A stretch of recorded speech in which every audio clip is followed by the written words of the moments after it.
جو قائد اعظم کے ساتھ رہیں، بہن تھی ان کی، اور پھر اس کے بعد رانا لیاقت علی. کسی کو کچھ بھی اختلاف ہو لیکن اس میں شک نہیں کہ یہ بڑی خواتین تھیں اور ہماری سیاسی تاریخ میں انہوں نے بڑا نام پیدا کیا. اور یہ بھی ہوا ہے کہ جب انہوں نے محسوس کیا کہ اب ان کو سیاست کی جو عارضی یہ جو 3 خواتین کا میں نے بعد میں ذکر کیا تو پھر وہ پیچھے بھی ہٹ گئیں. نصرت بھٹو بھی پیچھے ہٹ گئیں، کلثوم نواز بھی گھر چلی گئیں، نسیم ولی خان نے سیاست کی لیکن اتنے آگے فرنٹ فٹ پہ آ کے اس طرح نہیں کی. یہ ہماری کہانی ہے جو ہمیں کئی باتوں کو یاد دلاتی رہتی ہے. جی نصرت بھٹو کے انتقال پر آج وہ ان کی تدفین بھی ہوگی اور گڑھی خدا بخش میں، اور اسی قبرستان میں جہاں کے بے نظیر بھی ہیں، ذوالفقار بھٹو بھی ہیں.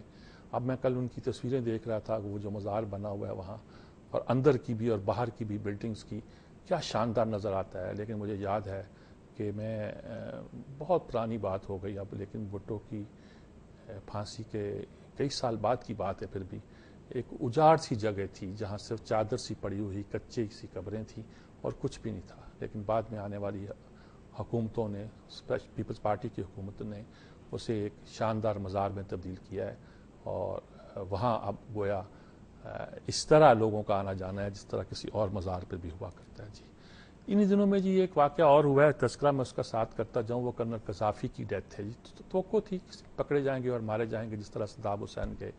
صدام حسین کی موت پر کسی نے لکھا تھا، ہمارے دوست شہید عباس صدر نے لکھا تھا کہ یزید کی شہادت، ایک طنزاً ایک جملہ لکھا تھا، یعنی کہ وہ ایک ایسا شخص جو کہ ایک ولن بنا دیا گیا تھا یا بن گیا تھا، ایک آمر تھا، اور آمریت کے بعد اس کی جب موت ہوئی تو اب اس کو ہیرو بنانے کی کوشش تھی. قذافی کے بارے میں کوئی کچھ نہیں کہہ سکتا جی، کیا کہا جائے کیا نہیں کہا جائے. جی قذافی جب آیا تھا تو اس کی سبز کتاب جو تھی ماؤ کی لال کتاب کے مقابلے میں لوگوں میں لے جائی جاتی تھی. 3 نام بنتے تھے جی. پہلے ناصر کا نام تھا، وہ عرب نیشنلزم کا ایک طرح کا آئیکن تھا. فیصل تھے جو اسلامی ریولوشن کے، تو ریولوشن تو نہیں، اسلامی نظام کے ایک طرح کے سمبل گنے جاتے تھے. اور قذافی آئے تھے ایک انقلابی، اسلامی انقلابی. بڑی باتیں ان کے نام سے منسوبے ہیں اور بڑی باتیں لوگوں نے بڑا فالو بھی کیے، لمبے لمبے آرٹیکل بھی آئے، اور ان کی زندگی کے اور بڑے پھر لطیفے بھی ہیں، ڈرامے بھی ہیں. وہ ٹیررزم کے خلاف لڑنے لگے.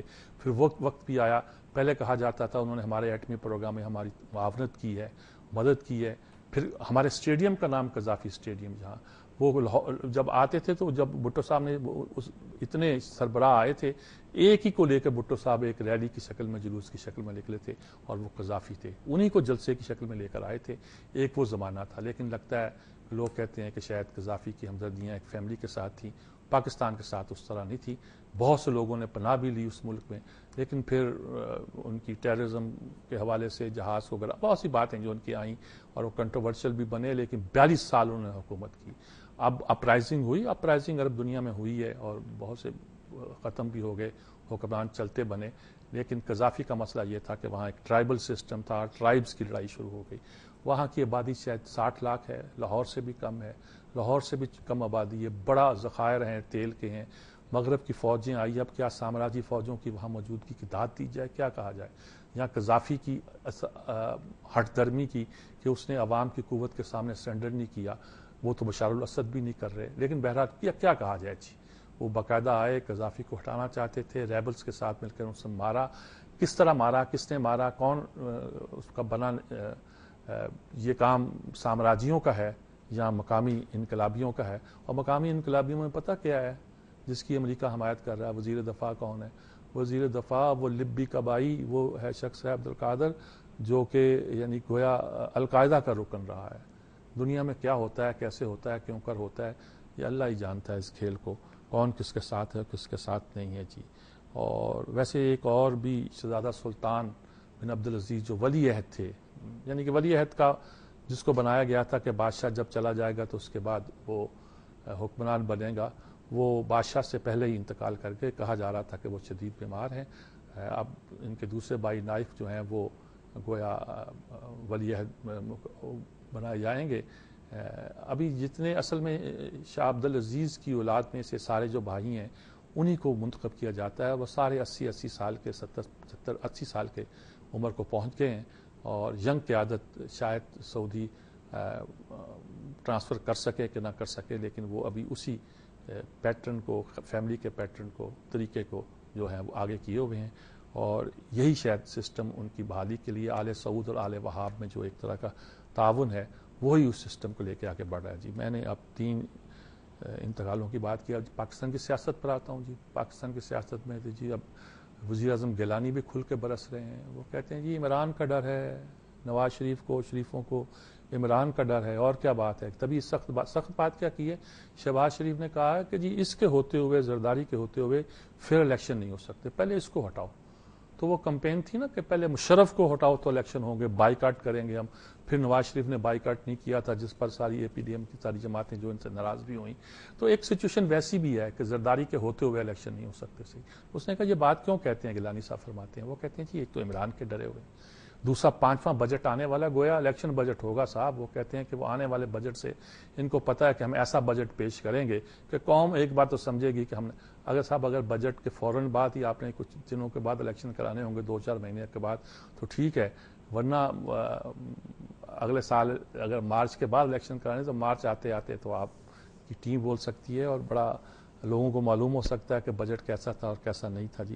تو دوسرا ڈر یہ, تیسرا کہتے ہیں سینٹ کا ڈر ہے جی. اس وجہ سے وہ اس طرح کی باتیں کر رہے ہیں, لیکن اس بات کو انہوں نے غیر آئینی قرار دیا ہے کہ زرداری کے ہوتے الیکشن ہی ہو سکتے. مطلب ہے کہ زرداری کو ہٹاؤ. زرداری کو ہٹانے کا ایک طریقہ ہے اور وہ طریقہ غیر آئینی ہے. آئینی طریقہ کوئی نہیں ہے طریقہ امپیچمنٹ کا طریقہ ہے, لیکن امپیچمنٹ کے طریقے کے لیے بڑی طاقت چاہیے جناب. اسمبلیوں کے ووٹ چاہیے, سینٹ کے اور قومی سب کے ووٹ چاہیے, مل کر وہ ان کو ہٹا سکتے ہیں ٹوٹل, اور وہ آسان کام نہیں بنتا جی. اس لیے وہ لوگ کہتے ہیں کہ جی غیر آئینی باتیں آپ نہ کریں اور غیر آئینی طریقہ ہے یہ کرنا. اچھا, دوسرے 2 باتیں جو ہیں وہ افغان محاذ پہ ہمارے ہوئی ہیں.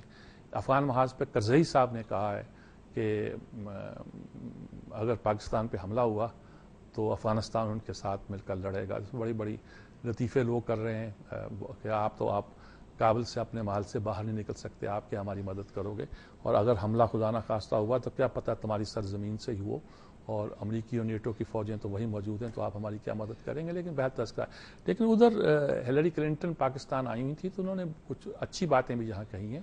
ان کو بڑے مناسب انداز سے کچھ بات ان کے سامنے آئی جب کسی خاتون نے کھڑے ہو کے کہا کہ بھئی امریکہ تو ہمارے لیے ایسے ہی ہے جیسے مدر ان لا ہوتی ہے, ساس ہوتی ہے, اور ساس کا رویہ جو ہوتا ہے کسی بات پہ خوشی نہیں ہوتی, وہی صورتحال ہے کہ کچھ بھی کرتے جاؤ امریکہ خوش نہیں ہوتا.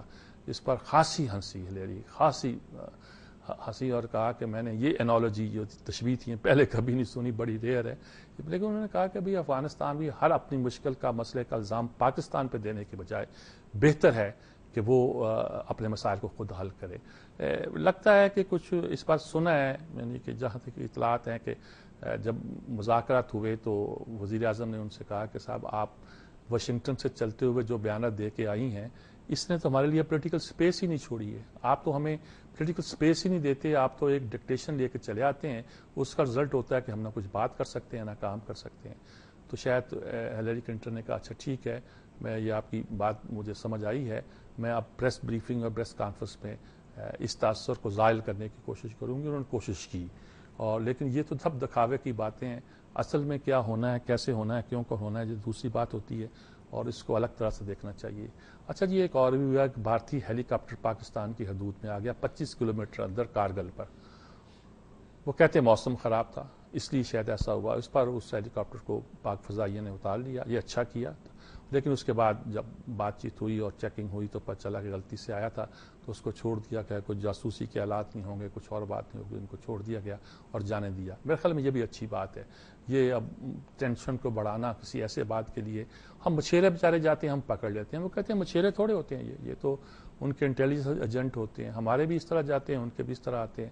تو ہم نے بہت سی چیزوں کو خاصا مشکل بنا دیا ہے اور خاصا اس کو خطرناک. ہاں, ترکی میں زلزلہ آیا جی, ہمارا برادر ملک ترکی زلزلوں کی زد میں رہتا ہے, اور خوشی ہوئی ہے کہ پاکستان کا طیارہ سامان لے کر, امدادی سامان لے کے پہنچ گیا ہے. کیونکہ پاکستان میں جب ایسی کلیمٹی آتی ہے تو ترکی کا امدادی سامان سب سے پہلے پاکستان پہنچتا ہے. پاکستانیوں کو فوراً اٹھ کھڑا ہونا چاہیے. ہم جتنی مدد کر سکتے ہیں, جیسی مدد کر سکتے ہیں, مین پاور کے طور پہ کر سکتے ہیں, کسی اور طریقے سے کر سکتے ہیں, ہمیں کرنی چاہیے جی. اسرائیل کی امداد انہوں نے ریفیوز کر دی ہے جی, یہ بات بھی یاد رکھنی چاہیے. ترکی بہت سٹینڈ لیے ہوئے اور ڈٹ کر جو ہے اس صورتحال کا مقابلہ کر رہا ہے. بہرحال یہی خبریں ہیں. یہ آج بڑی اسی کے ساتھ لیتے ہیں ایک وقفے کے بعد حاضر ہوتے ہیں.